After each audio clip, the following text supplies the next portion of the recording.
Welcome back to Digi Bros. Welcome back to Digi Bros. Yeah. Fucking, we're in the heat now, man. Oh, man. Shit is going down. If you can't take the heat, why you in the oven? Shit. That's the saying, right? Why you in? That is, yes, that's the saying. If you can't take the heat, Yo, why this you in is the straight up Fuck. some Resident Evil 4 shit right here. The fucking Wiimote wasn't being wonky as hell right now. That's anyway. Oh man, I've been working on a big video series. I don't know if I should talk about it. You know, the curse. But the Devue's editing it. I see it. He came back.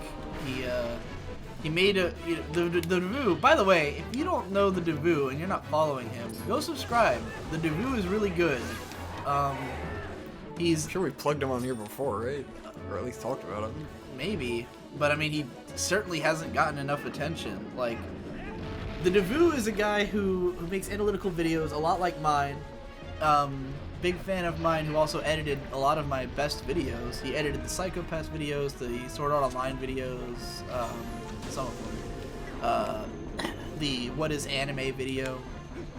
A lot of great stuff. And he's a good editor, and he's also a great video maker. And, like, over time, he's gotten to be really good. His last, I want to say, like, God, almost 10 videos or so have all been great. No one watches them. He has a really hard time, like, finding an audience for his work. And, Finish! I don't know if that's why he's editing for me again. That was really quick. Motherfucker got trashed! That was a lot easier than the Goron. Well, it's because the Goron, it's easy to fall off that thing, and I wasn't really doing it right. Yeah, it's easy boss, but it's fucking cool. Yeah, he's pretty neat. I like that you drag his chains. Yeah. And he's just a big fucked up Goron. Liberated! Fucking rad. Reminds me of Dark Souls, man. He's just like this chained up monster in a basement. Yeah, it's pretty dark. Ominous shit. I wouldn't say his design is all that memorable, but the idea of it is pretty cool. But yeah, the project I'm working on, I guess I'll just describe around it without actually saying what it is, so that way. Great, that's fun. Yeah. Well, like, I just won't tell you what show it is. But what's funny about it is that it's I'm doing like a franchise overview for a franchise of very dubious merit and quality. Like, Dubious merit. Yeah. A franchise of dubious merit. Do you understand what I mean by that? Yeah. Which is, I'm borrowing that phrasing from that guy who did a panel at Otakon called Anime Luminaries of Dubious Merit. Touch this guy. Talking, I think I talked about this before, actually, that it, like, I was really interested in the concept of, like, talking about creators who are, like, not really known for creating good stuff so much as Look at this dude's lip. Oh my god. He's a gorilla-looking motherfucker, man. I love his teeth. I saved him. He's sort of like a Yakuza hairstyle thing, too. I think that's, like, I think the Gorons are kind of meant to be, like, Yakuza. Probably. Like, the way they talk and stuff, like, is They're very... like sumo Yakuza guys. Yakuza-esque. And they've got, like, tattoos all over their body and stuff. But anyway, I was already writing about this show before Otakon, but, like, seeing that Anime Luminaries of Dubious Merit panel, like, really made me want to continue this video series. Because, like, part of the, like, existential crisis I was having before Otakon was, like, why am I talking about, like, dumb anime? Like, yes. You know, you're over there watching, like, Apocalypse Now, Yes. and I was watching... Just fucking great. I'm so glad I watched it again because I really appreciated it the second Yeah. time. You were downstairs watching Apocalypse Now, and I was upstairs watching, like, this dumb fucking otaku show. But, like, that's what's the fun of it, right? Because, like, everyone's talked about Apocalypse Now, you know? Yeah. Roger Ebert's written great movie reviews about it. There's been analysis of it. There's an entire documentary about the filming of it. Like, it's something that everyone pays attention to. And I think it's interesting to take a look at, like, something that is relevant, that, like, had an effect that people cared about, that, like, had influence, but it's not really good. And, like, or it's, like, good, but not, like deep or like amazing. And so I'm covering this franchise that's sort of like that. It's the first show is bad. The second show is good but dumb, and then it becomes this like epic sci-fi ridiculous world. Is it Gundam? No. Gundam's It's a Gundam. Gundam would be like Save the kid. this is a show that people it's a franchise that people sometimes compare to Gundam, even though it's not a mecha genre. Wait, they're saying some inspiring shit. But I don't think it's nearly as important or has nearly as many good shows in it. Because Gundam's gone on to produce all kinds of like great stuff. Yeah. And I mean, original Gundam's not bad. Yeah. But like, there have been amazing Gundam series now. I need to watch The Origin. I've heard it's fucking fantastic. Oh, The first episode's been out like all year. Fuck, man. It's like a 4-movie OV. It's sort of like Unicorn. I didn't know it was gonna be movies. Yeah, it's like a Unicorn-esque thing. I think it's gonna be 4 parts, and the first one's out, and I've got the poster for it, but I haven't seen it yet. Cool. I'm actually looking around to, like, I'm gonna indicate to you what franchise it is, but I don't think you've even heard of it. Do you see that girl, the poster behind the girl from Gunbuster? The blonde, like... Oh, what the fuck is that? Is that, Well, I don't know. do you whisper it in my ear, maybe? No, I don't know what it is. I really don't know what it is. Is that the only thing I have of that up here? Shit. I'm assuming it's some kind of magical girl shit. You're not wrong. Mm. Hopefully that didn't give it away. Chitty chitty bang bang. For anyone bitch. who's heard of it, that probably gave it away from my descriptions before. But anyway, yeah, Probably need to buy some bombs. it's a franchise of dubious merit, and that makes it fun to talk about because I'm talking about like what things about it are good and like why like what makes the series interesting does not necessarily make the actual shows good. So hopefully it turns out good. Part 1 is already finished. Like I already did the audio for it and sent it off to the Devu. Well, that's something. So he can work on it while I'm at BronyCon and while I'm watching the next part of the series. So yeah, much more likely to actually get released than say a certain video about a certain year of anime history. Yeah. That's still sitting on my desktop. So anime. I'd write a research paper. That was my fucking life. Oh yeah, how did that go? I finished it at That was 6:30 a.m. last night. What was it about? What it ended up being about, because I always go into these papers by attacking a very wide pool of information and trying to find like what I want to say about it, like my own unique take. It's so anticlimactic that you buy the bombs in this game. You don't get them in a dungeon. But anyways, They're just bombs. yeah. Use bomb arrows now. You don't though. get bombs in a dungeon in Ocarina of Time. You get the bomb bracelet, and then you can pick up the what's it called? But don't the you flowers. get bombs too later? I don't think you get them in a dungeon. Anyways, so my You get a bomb paper bag from somebody. ended up being about the definition of the Vietnam War movie genre as explained through the continuing progression of character arcs throughout the movies related to the Vietnam War, which was looking at like basically trying to say that the genre exists within the setting of Vietnam and is unique by its own characteristics that are like continuing throughout the characters because they are in that setting. And that setting is what defines the genre. Because there's basically controversy about Vietnam War movies as a genre or a subgenre, or are they just war movies? And it's like they're obviously distinct.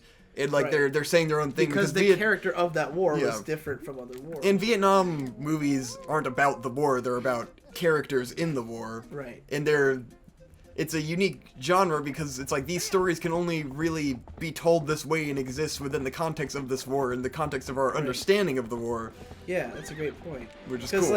Because that's, I mean, I think it's pretty accepted that like World War II is a genre.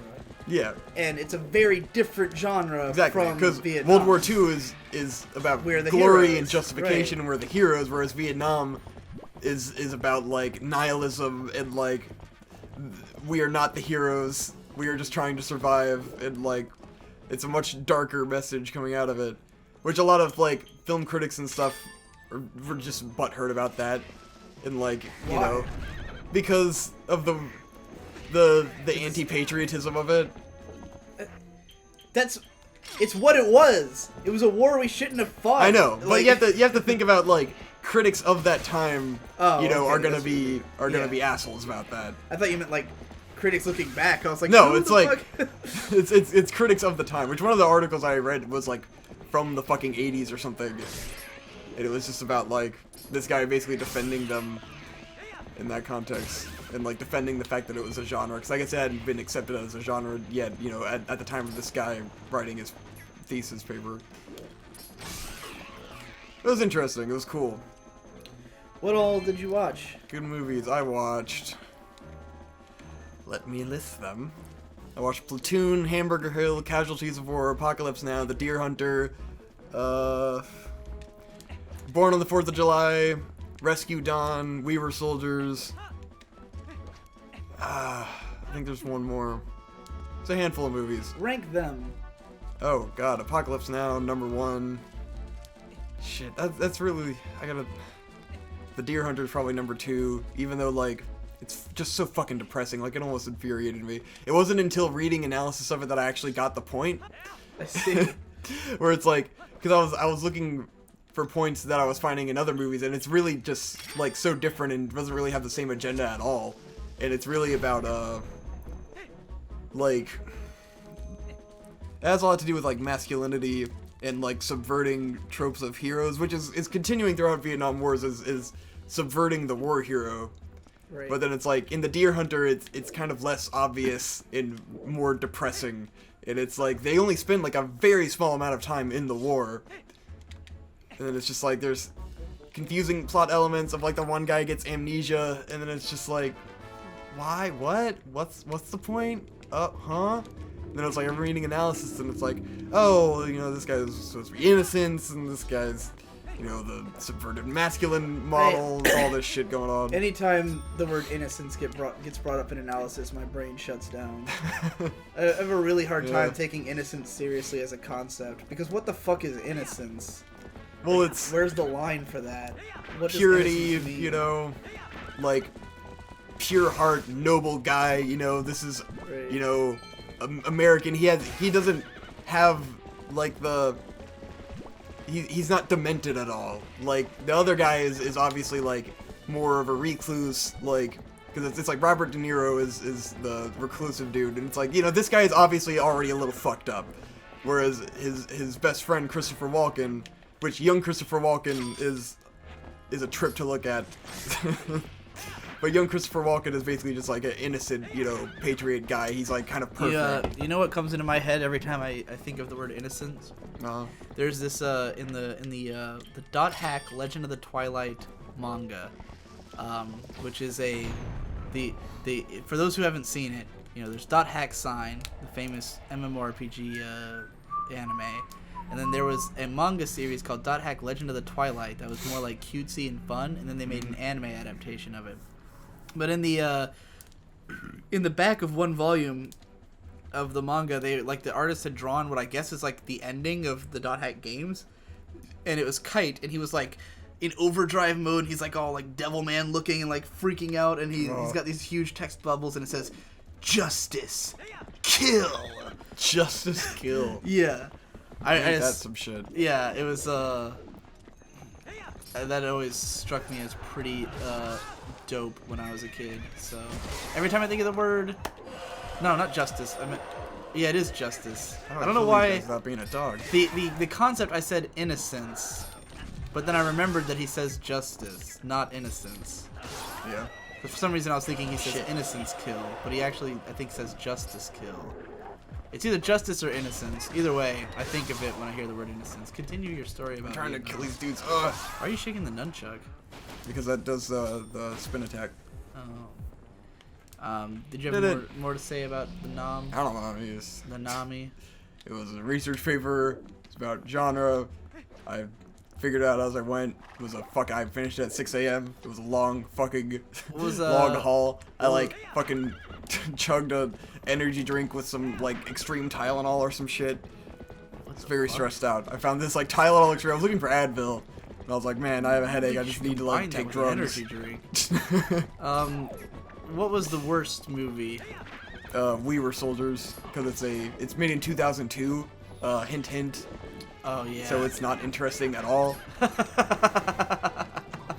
It's a patriotism movie. Yes, it's a patriotism movie. So I it was think like, I this remember is a war movie. I think I remember This it is like not as much a being Vietnam movie. criticized for that. Like, why Vietnam if you were gonna make a patriotism movie? Because, you know, there had never been a Vietnam patriotism movie, and it's based on a novel that is a patriotic novel that had been adapted before, but then, like, the old dudes who wrote it did not feel like it was done justice. I honestly, I feel like I want to read Heart of Darkness. Yeah. The origin of... Because Heart of Darkness is not a Vietnam story. Yeah. But it's... a... Because Apocalypse Now is just an allegory to Heart of Darkness. Right. But I think that's, like, it's fascinating that it's, in fact, not a Vietnam story when the famous film is. And there's also the video game Spec Ops: The Line. It's based on Heart of Darkness. But that's another thing with Vietnam stories, is that a lot of them are allegories to old stories. And, like Platoon is, like, this ridiculous, like, Bible study, like, Christian allegory film, which I was reading a paper about. I was like, see, I would have gotten none of this because I know nothing about the Bible. Right. But it's like, this dude just fucking analyzes the hell out of the Christian Did it seem like it was symbolism. intentional from what he said? Probably. And because it was, like, Oliver Stone is the director, and I guess he has that Christian influence, and he was also a veteran of the war. I didn't know that. Which is interesting, because another interesting criticism of the Vietnam War movies is that they aren't really accurate at all, but then they have no agenda to be accurate. And it's like, you think about Oliver Stone as like a veteran, and it's like, so what is his, you know, what is his desire in making these films? Yeah, the only Oliver Stone movie I've seen is Natural Born Killers, which is one of my mom's But he did movies. Platoon and Born on the 4th of July. I think he did another Vietnam War movie. In spite of, he did a lot of documentary stuff. Oh man, it's almost worth it to watch Born on the 4th of July just to see young Tom Cruise scream like Shinji Ikari, man. Oh man, sounds awesome. He really screams like Shinji. He just goes, and he's just like this super wimpy voice, and he's like in battle just screeching in fear. That sounds fucking awesome. Those parts were fucking hilarious. One of my favorite things about Evangelion is Shinji screaming. Yes. Like, I'd say that all the most memorable scenes for me are Shinji screaming. Shit. Next time on Digi Bros. This weird shit.